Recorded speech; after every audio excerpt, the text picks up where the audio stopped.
Dennis Au, Dennisau.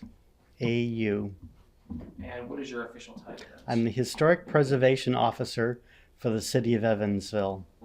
Okay. And Dennis, Officer, Preservation Officer for the City of Evansville. You can look at me, ignore the camera. I'll be asking you questions as soon as I get myself moderately situated here. And the first question I'm going to ask you is, talk to me about the importance and why it's important that we do historic preservation, that we keep these old buildings up and maintain some of that history, preserve some of that history. It's important because these old buildings give Evansville its personality of place. Without them, we would have a city full of CVS, of gas stations, and this architecture that's really the architecture of nowhere. The CVS is the same across the country. And even our own mall, if you went in there, you were taken to a city blindfolded and dropped off at a mall, how long would it take for you to figure out where you're at? But these are the buildings that people have grown up with. These are the buildings that people come to see. They don't come to see our CVS. And these are the interesting buildings. These have style. They have interest. They have history. Talk to me a little bit about the process that we went through to pick the top 9 historic buildings in this area. The process to pick the top 9 was a difficult one because there are far more than just 9 buildings that are important in Evansville. So we had to cut it off, cut it short, and so we came up with 9. It was a committee decision.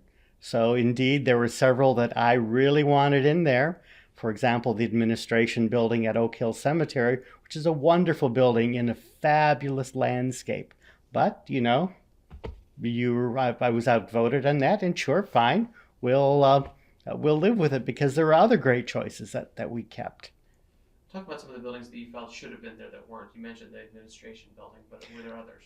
There were a couple of others, buildings that people don't know about at all. Like there are 2 that are related to Frank Lloyd Wright. They weren't designed by him. Let me get that straight. One would be the Helfrich House up on Helfrich Hill. And you said, where in the world is that? It's on the west side, on Helfrich Lane. Where else? And it's a fine prairie-style home and designed for the Helfrich family. They were manufacturers here in Evansville. Nobody knows where it's at because it's practically hidden in the trees up on top of that hill. And then there's the Peters Margaret House. The architect William Wesley Peters from Evansville was actually trained by Frank Lloyd Wright and eventually became Frank Lloyd Wright's son-in-law. And when Frank Lloyd Wright died, he took over his studio. This house here in Evansville is the first house that he designed and built. And it's a little thing in a place where you'd never think you'd find something related to Frank Lloyd Wright. Talk a little bit about, can you give me a little history lesson on the old courthouse? It's the number 1 building on our list. And like I said, can you just kind of give me a history lesson on it? The old courthouse is the embodiment of Vanderburgh County. It still screams courthouse. Every week people still come to that building when they get a summons to come to court because, well, what does it look like? It's a courthouse. But it is a masterpiece of art and architecture. The architect, Henry Walters, who was from Louisville, was a master at putting together this German version of Baroque architecture. And take some time, walk around it. And if you want to be so mechanical, you can count the number of full-size human figures sculpted into the building. There are 14. And there's lots of ideas sculpted into the building. Art, literature, commerce, agriculture. It's all represented in the building. This building represents ideas. And there are lots of surprises if you just take a look at it. You'll even find some potatoes up there if you look real close. Can you talk to me about when the building was built? I mean, do you have any of that kind of dates? Yes, the old courthouse, they laid the foundation in 1888, and it was such a community event that a half-day holiday was declared, and there were parades in the streets. And so they started in 1888, and as you can imagine, that was quite a hefty building project, and they didn't finish until the very end of 1890, and it wasn't quite done then. They had too many cost overruns, so they had to paint it on a shoestring budget, so they painted everything on the inside Kelly green. Now, there hasn't been, it has not been in the best of shape at all times. There's been a fairly recent restoration of that building, is that correct? It has seen times that have been a little lean. The county moved out in 1969, and the old courthouse foundation and the Conrad Baker Foundation and the old Courthouse Preservation Society have done their best with it. And recently, the county has taken responsibility for putting a new roof on. It was over $1 million project, so that's important.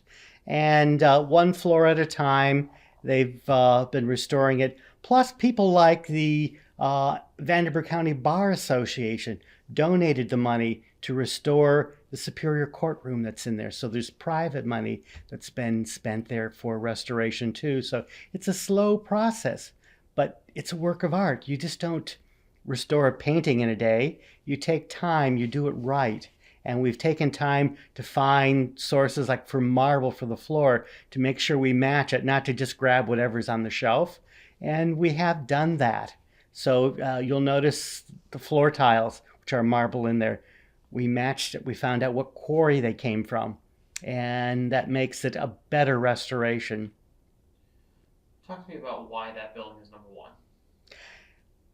Well, it's the mostest and the bestest. It has everything. It represents the county. It's a work of art. It's a monumental work of engineering. And it's beautiful. Walk around. It's beautiful.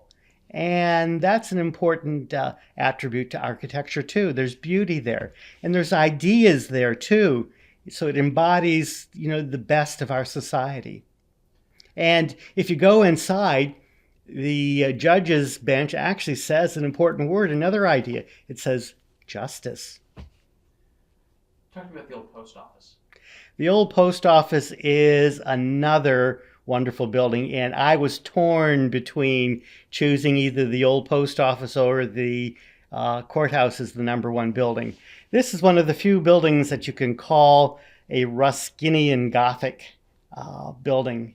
It's as such, it is Gothic inspired. It has the Gothic arches in the windows, but it's Ruskinian in that it has a lot of earthen colors, many different colors of stone, of granite, of limestone, and of slate. Again, take a look at it. And it's a playful building in some ways. There are grotesques and gargoyles. There are some owls carved in it, and even a couple dragons if you look. So it's an amazing building. Very few buildings of that type were erected, especially by the government. The architect, Potter, was only employed for a few years. Perhaps the government didn't want somebody so creative. Let's go to just some kind of neoclassical again and again and again. And he was a little bit of a breath of fresh air in government architecture. Talk to me about what's in that building now and sort of how they've restored it. In the old post office now, there are a variety of things. There are some offices. I know Bashar Hamami, who has News for You, has a facility in there that can be rented out for weddings, showers, etc. And right now, another government agency is about to move back in there, the Social Security Administration. But that's going to take a lot of adaptation to get them in there, but that work is underway. Okay. Why was it so high up on your list? If it was not, you said you went back and forth with that as number one, number two. Why is it so high on your list? And then second, can you kind of give me the history lesson on that one too, as far as the whens and when was it built, when was it, etc. It is another work of art here. Stand back, take a look at it. It's pleasing to the eye. It is a tour de force in engineering and architecture. And it's obvious when you stand there, you think, this is beautiful. But it's also fun. You can even go down the basement and you see these vaulted arches, and you just get the feeling of permanency. And you see these huge foundation blocks, which are the foundation. There's no concrete foundation there, but instead they have these huge blocks of limestone. The building was went up in the 1870s, and at that time, there's a lot of Second Empire architecture going on, and the roof is a sort of a modification of the mansard roof that was popular at the time. But then the post office, customs house, and federal court was there. Then in about 1918, 1917, they put two wings on it, and if you take a close look, they blended them very well, but if you take a close look, you can see the wings on the right and left side are different. Anything else you want to say about that, Bill? It's great. I'm sorry to say, compare the old post office downtown with the new post office downtown, which I think the kindest word I can say for the architecture there, it's minimalist. Talk about this building, the Wrights Home. The Wrights Home is another community cornerstone. And for me, the Wrights Home is important is because the interior is very much intact. I know I've been talking a lot about the exteriors of buildings, and people think about the exteriors. But in this one, the interior is here. It hasn't been remodeled too much. There are a few little adaptations, but that's okay. Things change with time. And it's very nicely furnished. And so that's important too. And of course, the family.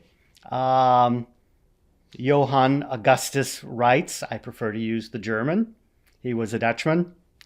Was a cornerstone of industry here. Talk to me a little bit about why this building is so significant, just historically. I mean, you know, Matt kind of gave me the history lesson of when it was built, but what is it about it that is important? It's a great piece of architecture, and I believe the architect was Robert Boyd. And we had some good architects in Evansville at the time.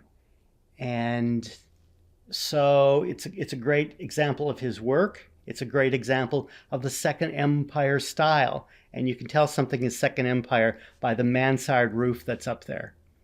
It's well designed, well laid out. It's pleasing.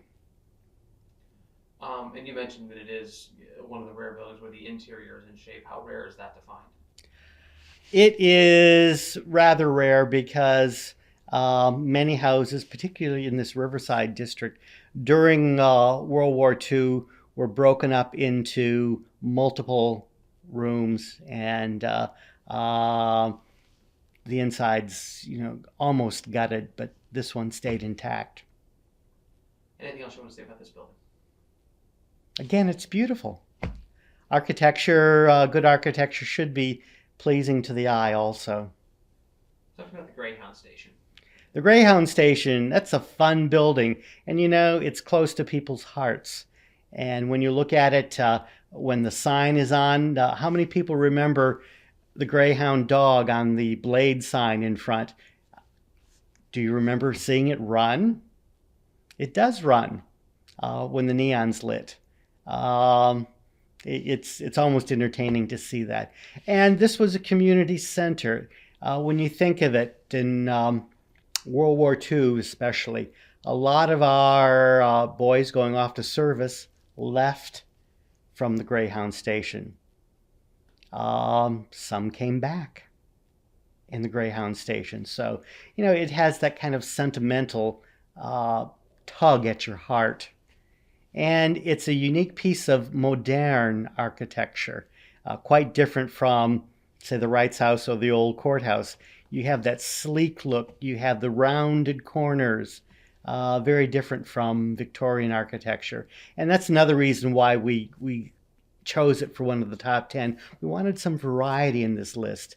And modern is on the other side of the world from the old post office, for example. Can you talk a little bit about the efforts to restore that building over the years? It's kind of fallen into disrepair. It's fallen into disrepair, yes, but it's not too far gone. It's a little bit of a challenge because very few people have attempted to renovate buildings with the enameled steel panels on the exterior. So that's proving to be a challenge. The restoration has moved slowly. A lot of it's because of these challenges. Okay, let's find out how to approach this, how to do it, and then how much is it going to cost. So there's a little experimentation going on here with the renovation. And the other things that have proven a challenge is it has been changed a lot on the interior through the years. A drop ceiling was put in. Access to the men's and women's balcony. Yes, there was one balcony for women and another balcony for men with restrooms for each behind. And those were closed off, and some hideous cinder block restrooms for public restrooms were put in where there had been a restaurant. Those are hideous changes, and it's cost a lot to undo that damage that was done to it. Okay. Anything else you want to say about that building? It's just fun. It's architecture can be fun too. It makes you smile, and I know that it's very dear to the people of Evansville. So that's another reason to preserve it and to rank it high. It's just a dear building. People have sort of had pretty strong opinions as to what to do with that building. Have you found that? They've had strong opinions, and there are challenges. It's always challenging to find it in adaptive reuse because you have a defined space. You can't say, oh, let's build out toward the street a little more. Let's knock down this wall right here. Well, you can do a little bit of that in select places, but you're pretty much locked into the footprint of that building. Talk to me about Bosse Field. Why is Bosse Field on our list, and what is kind of the historical significance of that building?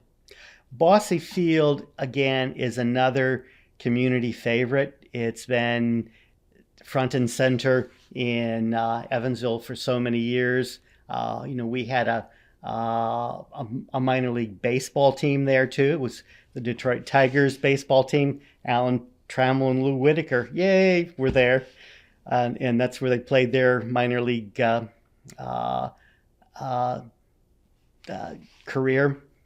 But it's also one of the oldest baseball parks still in use in the United States, ranking right up there with Fenway Park in Boston. And so it has a long history, but we selected it for another reason, because we wanted to show people that it's just not houses. And, a sports venue can be important too. And it's especially poignant as the centennial of that building is coming up next year. Can you talk about, kind of give me the history lesson on that building, when it was built, why it was built? It was built for and by the school corporation, I believe during the Benjamin Bosse administration. During that administration, there were a lot of civic amenities that were constructed. And this was one of them. It was part of his plan to boost the city. And through the years, it has changed.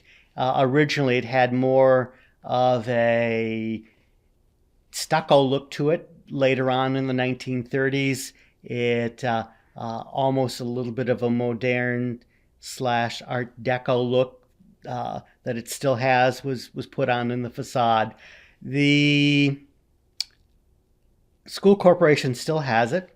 In the past, they used to have athletic pageants there, field days. There was a field day for the entire school corporation, and all the students would gather there, and do their various convolutions and exercises.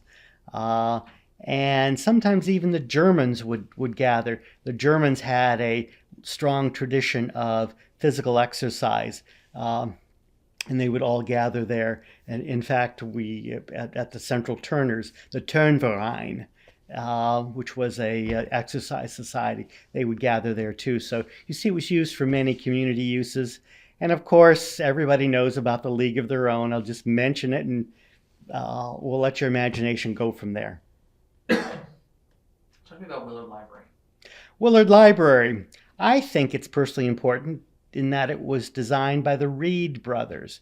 The Reed brothers were some architects who practiced here in Evansville in the 1870s and 80s, and they went on to become famous when they moved to California, designing the Hotel Coronado there.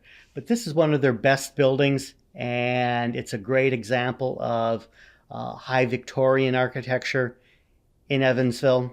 In fact, as an example of that architectural style, the Indiana Landmarks Society has a sketch of that. This is high Victorian, and they show the Willard Library. What is the historical significance of that building to this area? I mean, it was the first library, correct? It was not necessarily the first library. This was one of the interesting things about the library is that it was a pioneering library and that there was no segregation, no discrimination. And that was something that Willard Carpenter insisted upon. We had segregated institutions, our libraries, our hotels, schools, were all segregated, but this was a pioneering effort, and that everyone was welcome. Okay. Anything else you want to say about Willard? Take a close look at it. There are fun things in Willard Library too. I love the old shelving in some parts of the first floor and the second floor. You get the feeling of late 19th, early 20th century. On the outside, you'll see on some of the columns, if you look up at the capitals, you'll think, did they finish those or not? But that's the fun when you take a close look at a building. You'll see some things. Sometimes it'll make you wonder. That'll put a little smile to your face. Okay. The Holman Building. The Holman Building, that's one that I promoted in the top 10 list. It's a wonderful example of Art Deco. And it's sort of Art Deco a la the Chrysler Building in New York City. We were all thinking at that time, and it went up in 1929, of all this verticality, and there are Art Deco motifs all over it. And the inside is particularly nice to see all of the fluting. And if you go in, you can see the part. This was built as a bank in 1929. And you can see the teller cages there, and you can see in the center is the stand with its Art Deco lights still there, where people would sign their checks before they went up to the teller. It's a great building, and I challenge people. Here's an architectural challenge for people. Take a look on the outside. See if you can find the blimp. There's a blimp carved into something on the outside. I won't tell you where it's at, but here's a challenge. How nice has it been to see that building find really good use over the past few years? I mean, with the different businesses that have been in there in the office space. The thing that I love is that Mr. Tom Osterman decided that's where his bank was going to be, because it was built for a bank, and he just went back into that bank space, and it fits like a glove. Sadly, as part of the history, the bank that it was built for opened in 1929. And what happened in 1929? There was the great market crash and the bust. And that bank only operated for about 3 or 4 years before it went under also. So bringing your bank back in there now, it feels a little poetic, sort of poetic. It's poetic, and like I said, it fits like a glove. Okay. Olmsted Hall over at UE? Olmsted Hall over at U of E. this was another important step in Mayor Benjamin Bossie's effort to promote and to build up the city of Evansville. We had strong industry here. We had lots of churches, had good schools, but we didn't have a college. And he felt that bringing a college in would strengthen Evansville's cultural and educational base, and which it did. As far as the architectural significance of that building, does it have, what is sort of the... It's a great piece of collegiate Gothic architecture. And again, here's another institutional piece of architecture. And as the name implies, it's what one might expect for a college at that time. Anything else you'd like to say about historic preservation, about any of these buildings that I haven't thought to ask you? Evansville has a real treasure house, and I hope people will take some time to look at these buildings. And what I'm talking about in taking some time, I'm not saying, hop in your car and drive by them. What I'm saying is drop into some of the historic neighborhoods, get out of your car, walk by them. I live in one of these historic neighborhoods, and it's a joy to see all the people walk down there. You can see them looking up and going, look at that. And it's a real resource here. And guess what? The cost is just fine. There's no admission charge. It's a way to enjoy the culture here. And go to the pagoda. Go up on the observation deck on the second floor. Yes, look at the river, but turn around and look at the buildings. Again, it's a way to appreciate your city, and it's a way to understand our own unique personality of place.